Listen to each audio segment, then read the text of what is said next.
আসসালামু আলাইকুম ভাই, আপনাদেরকে তো যে জায়গায় দেই বিএপি জায়গাটা আছে কাতারে সবগুলো দেই, আমি বুঝলাম না আজকে কি মন টন খারাপ দেই কত কম না। করলেন? ওয়ালাইকুম আসসালাম রাহমাতুল্লাহি ওয়া বারাকাতুহু। কেমন আছেন মির্জা ভাই? এই তো আলহামদুলিল্লাহ। যাই হোক আলহামদুলিল্লাহ। হ্যাঁ ঠিক আছে, আপনি আসলে প্রশ্ন করছেন যে আসলে আমাদেরকে বিএপি জায়গা দেখেন। জায়গাগুলো বিএপি হইতে পারে, তবে কাতারটা বিএপি, সব কিছু বিএপি, তবে আমাদের প্রবাসীদের মন বিএপি না।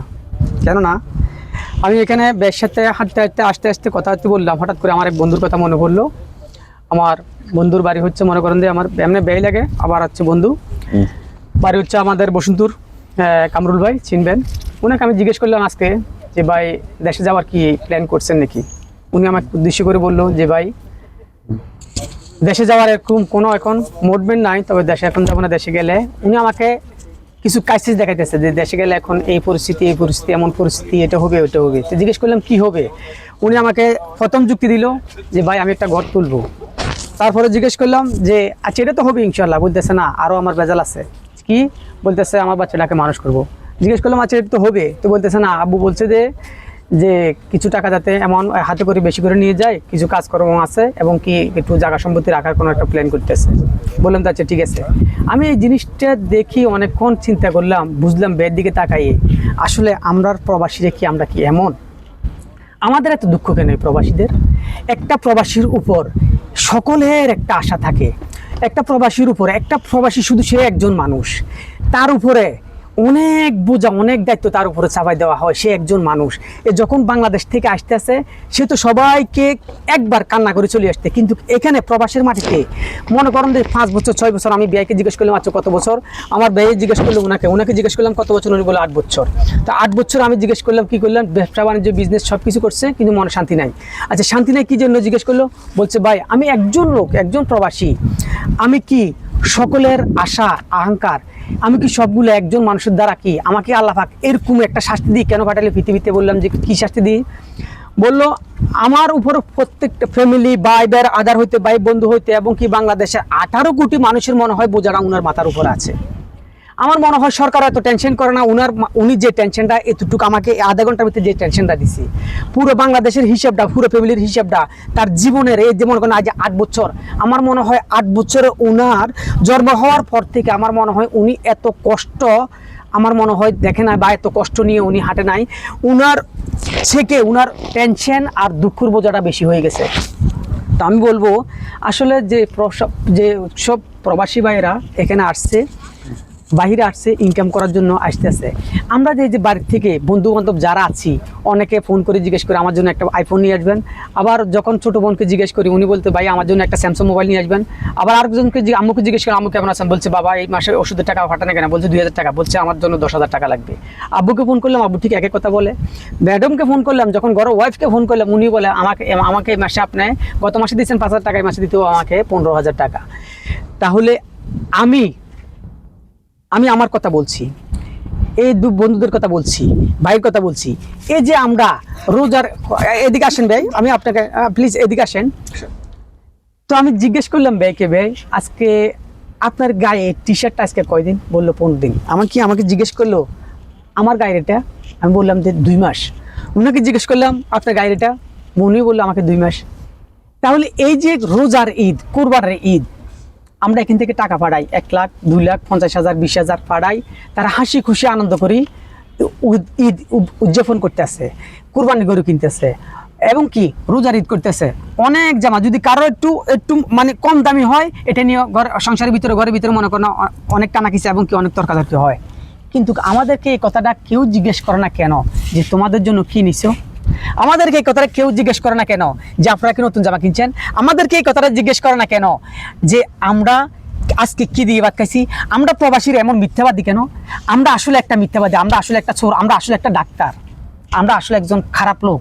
কারণ কি জানেননি, আমরা সময়ে যখন বাড়ি থেকে আমাদেরকে কল দেয় মার অসুস্থ, আমরা ঠিক টাইম মতো টাকাটা পাঠাই দিই, আমরা একটা ডাক্তারের কাজ করি। আমরা চোর, আমরা কি জন্য চুরি করি? আমরা মনে কর না নিজে না খাই টাকাগুলো জমাই রাখি, এই টাকাগুলো চুরি করে দেশে পাঠাই দিই। কার কাছে? মার কাছে, ভাইয়ের কাছে, ওয়াইফের কাছে, ছেলের কাছে। তারা কি করে? আমরা কি করছি না করছি, কি খাইছি না খাইছি, ওগুলো না ভাববা তারার মতো ঠিক মতোই এনজয় করতে আসে, তারার মতো চলতে আসে। আমাদেরকে যখন জিজ্ঞেস করে আজকে কি খাইছো, আমরা আসলে মুখে হাসি দিয়ে একটা কথা বলি যে আমরা আজকে গোস্ত দিয়ে ভাত খাইছি। আসলে কি তারা কি জিনিসটা বুঝতে পারছে? আমরা প্রত্যেকদিন প্রবাসীর একটা কথাই বলি যে আমরা মাংস দিয়ে ভাত খাইছি, মাছ দিয়ে ভাত খাইছি। আসলে কি যদি আমরা মাছ গোস্ত দিয়ে ভাত খাই প্রবাসীরা, তাহলে প্রত্যেকটা প্রবাসী মা বাপ ছেলে সন্তান তারা কি পালতে পারবো?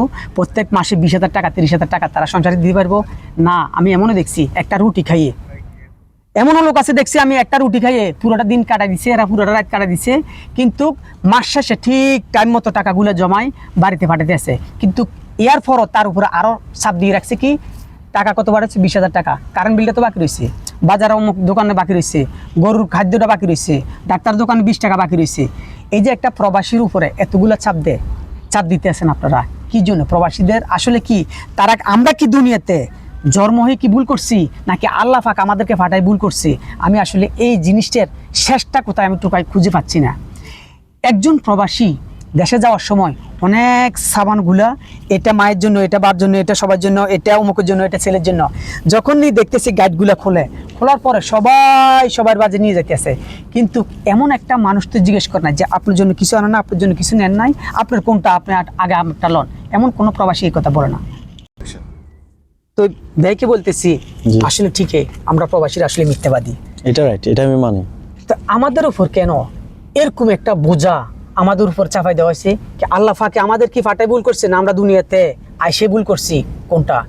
আমি যে দেখতেছি মানুষে বলে বিদেশ থেকে দেশ থেকে আসার সময় বলতেছে বাবা বিমানে উঠতে সুন্দর করে বলিস উঠিস, আবার বিমান মারা বলে বেল্টটা একটু সুন্দর করে লাগান।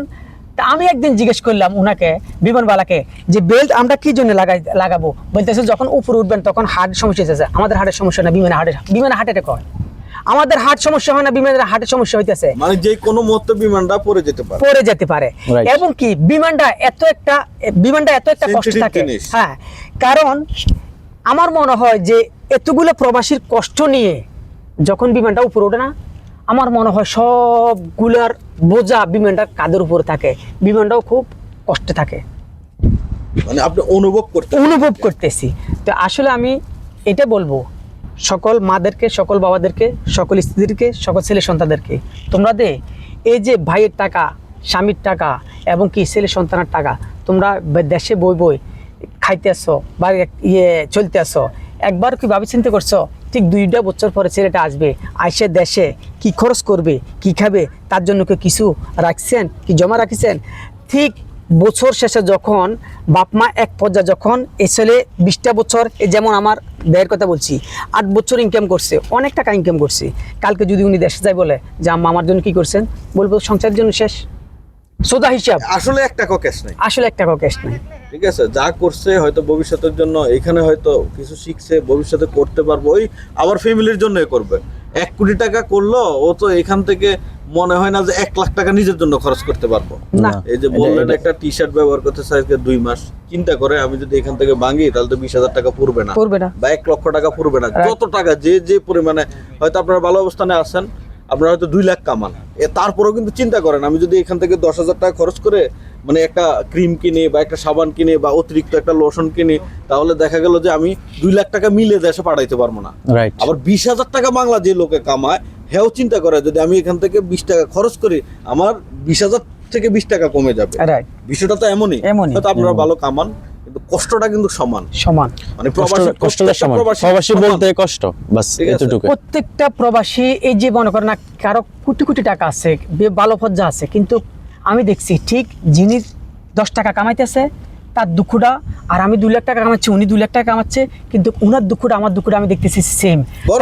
বেশি কামাইলে ওনাদের বেশি চাহিদা বাড়ে, কিন্তু আমার তো বাড়তেছে না। এখন আমি জিজ্ঞেস করছি, আমি দেখলাম যে এই জিনিসটা হিসেব মিলে দেখলাম, যখন জেলখানাতে একজন কয়েদিকে 2জন আসামিকে নিয়ে যায়, একজন মন্ত্রী আর একটা মনে করেন না ছাগল চোর, 2জনকে যদি জেলে নিয়ে যায়, ঠিক আমি হিসাব করে দেখলাম ও ছাগল চোরের ইজ্জত আর একটা এমপির ইজ্জত সেম হয়ে গেছে, কারণ দুজনে আসামি। তাহলে তো আমরা জেলখানা, আমরা সবাই জেলখানায় আছি। মানে প্রবাস মানেই একটা জেলখানা, প্রবাস মানে একটা জেলখানা হয়ে গেল। তাহলে বুঝা গেছে কোটি টাকা আর 10 টাকাওয়ালা দুজনের দুঃখ সমান, দুজনে জেলখানায় আছি। তাহলে এই প্রবাসীদের দুঃখ কি কখনো শেষ হবে না? হ্যাঁ, শেষ হবে। আমি হিসেব মিলিয়ে দেখছি, যতদিন পর্যন্ত তাদের বুকুর উপরে মাটি না পড়বে ততদিন পর্যন্ত প্রবাসী। সালাম ভাই, যে আমার একটা প্রশ্ন আপনার কাছে, যে অনেক লোক দেখছি আমি এখানে, আমার নিজের চোখে দেখা, যে মাসে 2 লাখ 3 লাখ টাকা ইনকাম করতেছে, এখানে বিজনেস আছে, ভালো দেশও ভালো অবস্থান আছে, যে প্রবাসীদের যে নির্যাতন যেটা মানে যে ওয়াইফ বলেন ওয়াইফ বেশিরভাগ যেটা ওয়াইফেরা নির্যাতন বেশি করে, মা বাপ আপনার এতটা নির্যাতন কারণ এতটা ফ্যাশন করো না, ঠিক আছে, যতটুকু ফ্যাশন নারীরা করে যে ওয়াইফরা করে, এটা নিয়ে আপনি কি বলতে চান? যে এইরকম আমি অনেক লোক দিয়েছি স্ট্রোক করে মারা গেছে বোর কারণে, রাইট। এটা নিয়ে আপনি কি বলতে চান? আমি একদিক দিয়ে বলবো আসলে প্রবাসী বলতে আমি মনে হয় শব্দটা অসহায়, আসলে প্রবাসীরা অসহায়। কি জন্যে? আপনাকে ভালো রাখার জন্য প্রবাসে আসছে, আপনাকে 10টা নারীর সাথে চলাবার জন্য প্রবাসে আসছে, রাইট, আপনাকে সুন্দর স্বর্ণ গয়না দিয়ে ভালো রাখার জন্য প্রবাসে আসছে, কিন্তু তার একটা সরলতা সুযোগ বুঝে আপনি কি করলেন? ওনাকে আঘাত করলেন। হ্যাঁ, তবে এসব ভাইদের উদ্দেশ্যে বলবো আপনারা আসলে সচেতন হন। নারী আর গাড়ি দুটোটারে আমরা বিশ্বাস না করি। সাপ আসলে সাপের বাচ্চা, ঠিক দুটাই কালসাপের বাচ্চা, বড়টাই কালসাপ, ছোটটাও কালসাপ, কারণ যেটাই সবল দিবে দুটারে বিষ ধরবে, বিষ একই সমান। ঠিক আমি আর আপনি টেনশন করে কালকে তাদের জন্য আমরা আসলাম, তাদের জন্য মনে করেন না আটলান্টিক মহাসাগর 7 সমুদ্র 13 নদী পার হয়ে এখানে আসছি তাদেরকে ভালো রাখার জন্য, কিন্তু আজকে আমরা নিজেরা অসহায় হয়ে টিকতে না পারে, কারণ পুরুজাতি তো জিদ একটু থাকবে। সাধারণ একটা জিদ আমাদের মাঝে যখন আসে আমরা তখন জিদ্দারের ভিতরে নিয়ে কি করি? আত্মহত্যা করে চলে যাই। কিন্তু আমার মা আপনার মা আজীবন কান্নাকাটি করবে, কিন্তু ওনার কান্না হচ্ছে 3 দিন থেকে 4 দিন, 3 থেকে 4 দিন। তো আমিও এসব ভাইদের উদ্দেশ্যে বলবো, আশা করি আপনারা এমন কোনো ডিসিশন নেবেন না, এমন কোনো ভুল জায়গা পাও দিবেন না, কারণ আমরা তাদের মতো, তারা ঠিক একটা না। আমার মতন ছেলে যদি আজকে মারা যায় উনি স্বামী আরেকটা পাবে, হেঁটেও যদি মারা যায় উনি আরেকটা পাবে, ওইটাও যদি মারা যায় উনি 10টা পাবে, 10টা বাঙি উনি আছে না আমাদেরকে ঠিক কবর পর্যন্ত পৌঁছানোর তাদের একটা দায়িত্ব থাকি যায়। কিন্তু আমি আর আপনি ঠিক স্ত্রীকে মন দিয়ে প্রাণ দিয়ে ভালোবাসছি, কিন্তু বিনিময়ে কি পেলাম? কবর মাটিটা আর দুঃখটা। আত্মহত্যা করলাম। উনি কি আমার জন্য কখনো অপেক্ষা করবে? আপনি অপেক্ষা করবেন, কারণ এটা আমাদের অনেক চোখের দেখা আছে। অনেক প্রবাসী আজকে দেখলাম যে বিয়ে করে নাই, যেমন আমার বের কথা খেয়াল করেন, উনি হয়তো শর্মার চেয়ে আমার সামনে আসছে না, কিন্তু 8 বছর হয়ে গেছে, 8 বছর হয়ে গেছে উনি এখনো বিয়ের কুলে যাচ্ছে না। কিন্তু হঠাৎ করে আমি গতকালকে শুনলাম উনার ওয়াইফ আমার বেন, উনি আলহামদুলিল্লাহ আরেকটা ঘর নিয়ে সুখে আছে, আরেকটা পুরুষ নিয়ে সুখে আছে। সুখে তো থাকতে পারবে না, সুখে থাকতে পারবে না, কারণ আল্লাহ পাক বলছে জুলমত ইয়াউমাল কিয়ামাত, জুলমত ইয়াউমাল কিয়ামাত। আল্লাহ পাক এদেরকে দুনিয়াবি আখিরাত কখনো ওদেরকে শান্তি দিবে না। কারণ আমি যখন একটা মেয়ে যখন ছোট থেকে বড় হয় তখন 18 বছর থেকে 20 বছর তার উপর একটা দায়িত্ব থাকে বাপ মার, কারণ মেয়েদের জান্নাতটা মা বাবার পায়ে নিচে দেয় নাই, দেওয়া হয়েছে কার? স্বামীর পায়ে নিচে।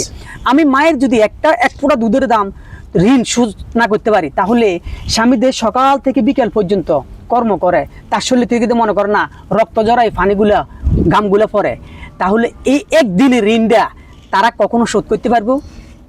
তাহলে তারা পুরুষের এত অবিচার করে কেন? তা আল্লাহ পাক এদেরকে ক্ষমা করবে না, কারণ এই জোটকে বলছে, কারণ সাসাজিদুনি ইল্লা ইবলিস আবা ওয়াস্তাকবার ওয়া কানা মিনাল কাফিরিন, কারণ এরা ইবলিসের থেকে কম না, এরা আমাদেরকে সবসময় আঘাত করার জন্য সুযোগটা সবসময় নিয়ে থাকে। কখন আমাদেরকে সুযোগ ফেলে, যেরকম সাপ চুপ করে বসে থাকে, সুযোগ পাইলে সবল মারবে, এরাও ঠিক একটা সুযোগ রাখে যে আমাদেরকে কখনো বোকা বানাবে, কখনো সুযোগ পাইলে আমাদেরকে চবল মারে চলে যাবে। কিন্তু আমরা আসলে ভুল করি, আমরা এদেরকে ঠিক নিঃস্বার্থে এদেরকে ভালোবাসে যাই, আর এরা আমাদেরকে কখনো নিঃস্বার্থে কখনো ভালোবাসে না, এরা ভালোবাসে আমার আপনার পকেটটাকে। এখন আমার কথা সালাম ভাই, আপনার কথাটা আমি যেটা বুঝছি, একজন প্রবাসীকে ওয়াইফ একটা নারী কি জন্য ভালোবাসতে পারে সেটা আপনি এটা বুঝাতে চাইতেছিলাম, যেটা আপনি আমরা বুঝছি। হ্যাঁ হ্যাঁ, যে ওরা শুধু আমাদের টাকাটাই ভালোবাসে, আমাদের কেনা না, ঠিক আছে, আমাদেরকে ওরা শুধু টাকা যে এটিএম আছে না, এটিএম হিসেবে ইউজ করতেছে, রাইট, ঠিক আছে, আমরা ওদের কার্ড রাইট, যখন যাইতেছে তখন মেশিন ডাল দিতেছে, টাকা বের হইতেছে, বাস যখন এটিএম এর টাকা শেষ হবে তখন ওই কার্ডও ছুঁড়ে ফেলা দিব, শেষ। এটা এতটুকু। তো ভিডিও আর বেশি লম্বা করব না, সবাই ভালো থাকবেন, ইনশাআল্লাহ আবার নতুন কোনো ভিডিও নিয়ে দেখা হবে। আমার মনে হয় যদি আছে না যে ভাই, আমার মনে হয় যদি ঠিক মেয়েদের ফাইন নিচে যদি পুরুষের ব্যস্তারে তালা না করুক, নাউজুবিল্লাহ বলি, আমার মনে হয় আছে না কাপড় দোকানে আছে না আর স্বর্ণ দোকানে ডেইলি 13 বার বিক্রি হইতো। যদি এদেরকে আল্লাহ পাক এরকম কোনো সুযোগ করে দেওয়া হয়তো, কিন্তু এদেরকে দেখবেন যে আপনি 100 ভরি স্বর্ণ দিবেন, 100 ভরি স্বর্ণ দিয়ে এদেরকে, ঠিক আপনার 100 ভরি স্বর্ণ হলে তাহলে স্বর্ণটা একটু মোটা হবে, মন্দ হবে। আমরা বিশেষ করে প্রবাসীর বউদেরকে নিয়ে বলি, হ্যাঁ সবাইকে প্রবাসী না। সবাইকে বলছি না, আবার সবাই মাইন্ড করবেন না, আর সতর্ক করতেছি সবাইকে। আমরা আসলে সবাই এক সমান, সব নারী তো এক না, কারণ এরা মায়ের জাত, আমরা এদেরকে সম্মান অনেক করি। কিন্তু প্রবাসীর বউ আছে স্বামীর অনেক নির্যাতন সহ্য করে, গালাগালি সহ্য করে, স্বামীর ঘরে ভালো ভদ্র ঘরের মেয়ে যারা আছে Right. তারা থাকতেছে। Right. আমরা বলি না সব প্রবাসী, আমরা না না না, খারাপ ভালো সবাই মিলে আছে। তো আছে, বিশেষ করে অবশ্যই। প্রবাসীর মনগুলা হয়তো অনেক সময় চেতাচেতি করে, রাগারাগি করে, একটা সময় আসে, ব্যস্ততা থাকে, এইগুলোর সুযোগ নিয়ে বা ওরও কোনো অ্যাফেয়ার যদি কোনো কোথাও থেকে থাকে, এগুলার উসুলা দিয়ে ওই প্রবাসীটাকে আঘাত দিয়ে তার টাকা পয়সা নিয়ে চলে যাচ্ছে। না রাইট, এটাই বলি। তো আমি জিজ্ঞেস করি যে তোমাকে এত সুন্দর করি 100 ভরি স্বর্ণ দিছে, আর উনার আরেকটা স্ত্রী গলায় 10 ভরি স্বর্ণ দিছে প্রবাসী। আমি দেখলাম গতকালকে মেয়েটা মনে হয় আধা কিলোমিটার দূরে গেছে, ঠিক তাকাইয়ে ওর দিকে তাকাইতেছে, কতক্ষণ পর একটু পরে আমি বাঙালি ভাইটাকে জিজ্ঞেস করলাম, ভাই ওনাকে একটু জিজ্ঞেস করুন তো আপনার ওয়াইফটা, ওই মহিলাটার দিকে কেন তাকাচ্ছে, হাসি দিয়ে বলে ভাই রাগ করবেন, আমি বলছি না রাগ করবো না। বলতেছে উনার গলার যে নেকলেসটা, এটা কোন সবের থেকে, কোন জুয়েলারি থেকে নিচ্ছে, খুব সুন্দর মানাচ্ছে, উনার স্বামীর মুখটা লগে লগে কালা হয়ে গেছে। আমি বললাম আপনি রাগ হলেন কেন, আপনি কথাটা বলার থেকে আবার রাগ হয়েছেন? বলছে না, দেখেন ভাই আমি উনাকে 100 ভরি স্বর্ণ দিছি, উনি এটা পছন্দ করলো না, উনি এটা শুকর আদায় করলো না, ওই আরেকজনের গলা 10 ভরি স্বর্ণ দেখছে, ওইটা একটু উজ্জ্বল কালার দেখছে, ওটার দিকে তাকা রেখছি। একটু সামনে হাঁটি গেছে, জিজ্ঞেস করলাম আরো কিছু জিজ্ঞেস কর না, ওর স্বামীটাকে কেমন দেখছে? বলতেছে মেয়েটা হিসেবে দেখেন তো ছেলেটার মানাছে কিনা। কয় ছেলেটা কি? তাহলে বুঝা গেছে উনি উনার স্বামী নিয়ে সুখে নাই, বুঝা গেছে উনি উনার স্বামী নিয়ে শোকর নাই আল্লাহ পাকের কাছে। তাহলে এসব নারীদের কি পরিস্থিতি হবে? সুখে আছে মানে সুক্রিয়া নাই। তাহলে চিন্তা করছেন ওদের নলেজ আর বিভাগ। আর এগুলা কিছু উচিত বাবা মা আছে, তাদের জন্য এই সংসারগুলো বেশি নষ্ট হয়। মানে এখন আমরা তো কারোর কাছে বলতে পারি না, মেয়েগুলো খুব সহজে কান্নাকাটি করে আপনার নামে বিচার দিয়ে দিতে আছে যে আমার জামাই ভালো না, আমার জামাই ভালো না।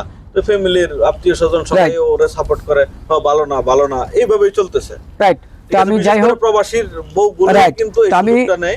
লাস্ট কথাটা হচ্ছে ভাই, আমি প্রবাসীদেরকে অনুরোধ করব, যেখান থেকে দেখো আমাদের ভিডিওটা, আমি সকল প্রবাসীদেরকে অনুরোধ করে বলবো, আপনারা 10 টাকা কামাইলে অন্তপক্ষে 2 টাকা নিজের কাছে রাখার জন্য চেষ্টা করবেন, সেভিং রাখার জন্য চেষ্টা করবেন নিজের কাছে, অন্যজনের কাছে, নিজের কাছে। 1 2 আপনারা কখনো আপনাদের বিশ্বাস হোক, কারণ আমি এমনও দেখছি 3 ছেলের সন্তানের মাও ভাগ্যে গেছে, টাকা ছিল ওর কাছে, কারণ ওর একটা আলাদা এনার্জি ছিল।